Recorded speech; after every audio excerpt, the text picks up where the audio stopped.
Hey guys, Ritz Blues here. Welcome back to another episode of Let's Play Sonic the Hedgehog 2. So here we are in the Aquatic Ruins stage. Characteristics of this stage, you've got scrolling forest backgrounds, cool mountains in the back, and plenty of ruins. Nothing says a ruin like a broken column and loop-to-loop. But we've got 5 Chaos Emeralds now. We'll see if we can get just enough rings to get our 6th one. So this little guy down here that I just popped, which you probably won't see very well, is Grounder, who's the same inspiration as the character from the crazy version of the cartoon show, the real Looney Tunes version of it. Alright, let's get Chaos Emerald number 6 here. So these special stages just keep getting harder and harder. It gets to the point where you have to get really focused, and quite honestly, I don't know how the developers expected anybody to do any of these stages the first time except for the first level, because most of these only give you about a split second to react, and unless you're already weaving back and forth and knowing that your momentum's going to carry you in the direction you want, you're probably going to miss some of these.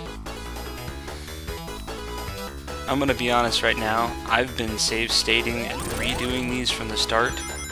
Not abusing them, just, you know, I only want to have to do this a couple times. I don't want to show you this 50 million times because I know I would definitely not be able to do this myself the first time.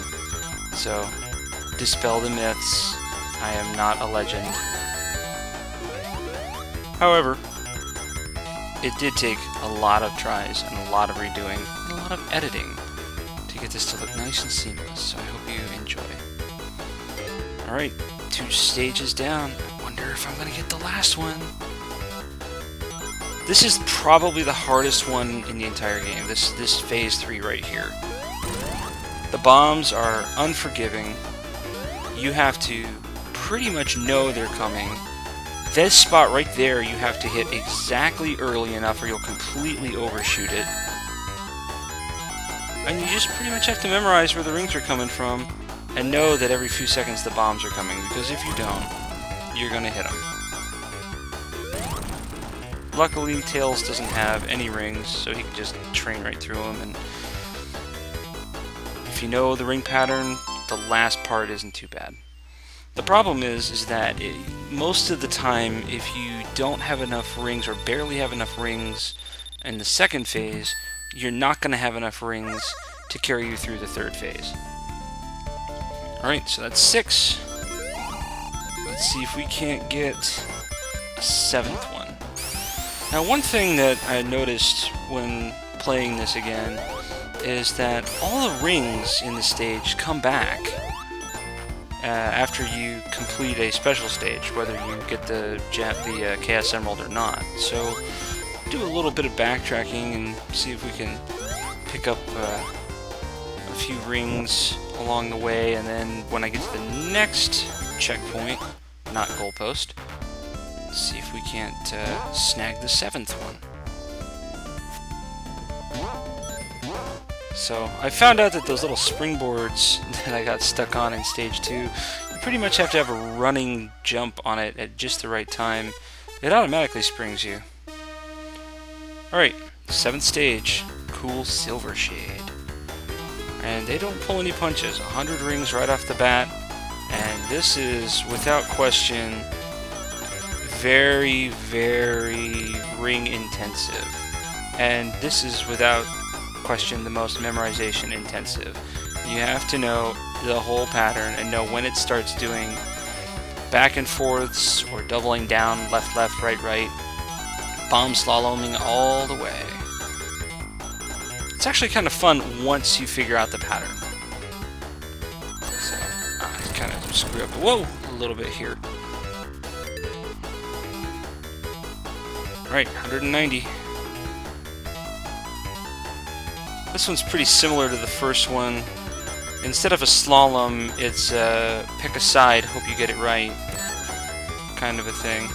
A lot of them are in plain sight, but you'll see in this next section here, they try and trick you by putting them all on the same side. And then they go back to the slalom. My favorite part here, 210 rings required.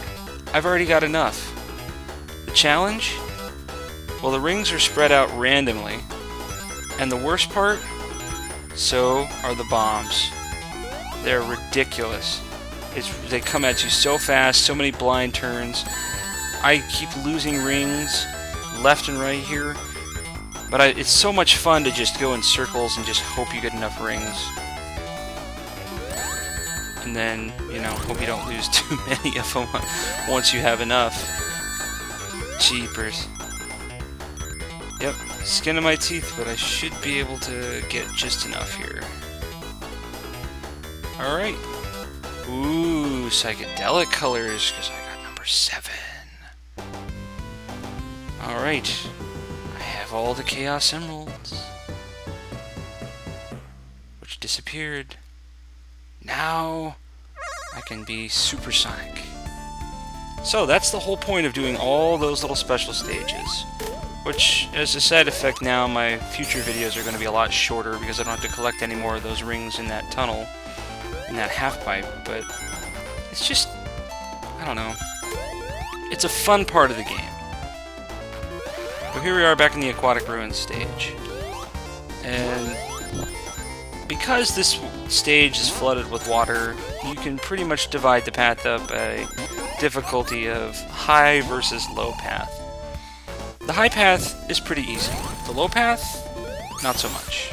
You're moving really slow, lots of obstacles, tails just drowned. You know, little things like that add up to making it a little more tedious than taking the high road. But all in all, not too difficult a stage. The biggest problem with this stage is watching out for when grounder pops out of the walls, especially if you're running too quick and you don't react, or if you don't roll while you gain momentum. So I'm going to see if I can stick to the high road while going through this part of the stage, since I don't need to collect 50 rings anymore. Unless, of course, I want to go supersonic, and I definitely want to show you guys that. Alright. Hit that checkpoint so that we don't have to go back too far if I die. These little fireflies are interesting. They're pretty easy to kill. Oh! Grounder. So, die. Ah, wow, another one. They're really, really tough to avoid and predict here. If you go too fast, you can see how you can quickly run into problems with it. The drill on the front of his nose doesn't really seem to do anything except allow him to go through a wall. But you can still jump right into it and land right on the drill and it won't hurt you, as long as you're spinning. That's another thing I should have pointed out, is if Sonic lands on somebody with his feet and he's not spinning, it's not going to hurt them. It'll hurt Sonic. But if he does a spin, if he does a somersault, it will hurt them. So typically, if you want to defend yourself, or if you don't know what's coming up ahead and you think it's an enemy, spinning is usually the safest way to proceed. So this is probably the second easiest Robotnik stage in the game, if you start it off correctly. If you know that the pillars pop up, and I remembered that from before, then you know that you can start the stage up high enough to hit them. But all he pretty much does is goes back and forth, hit those towers with the hammer. Every time they do, a randomly placed arrow will shoot out, which you can then jump off of to get to the top of the pillars and hit them. But you can usually bounce pretty far. Tails got stuck. You can bounce pretty far and hit them from the same pillar without any trouble. Alright guys, that was Aquatic Ruins Zone. Next on Let's Play Sonic the Hedgehog 2, we're going to go to Casino Night Zone. Thanks for watching, guys. I will see you next time.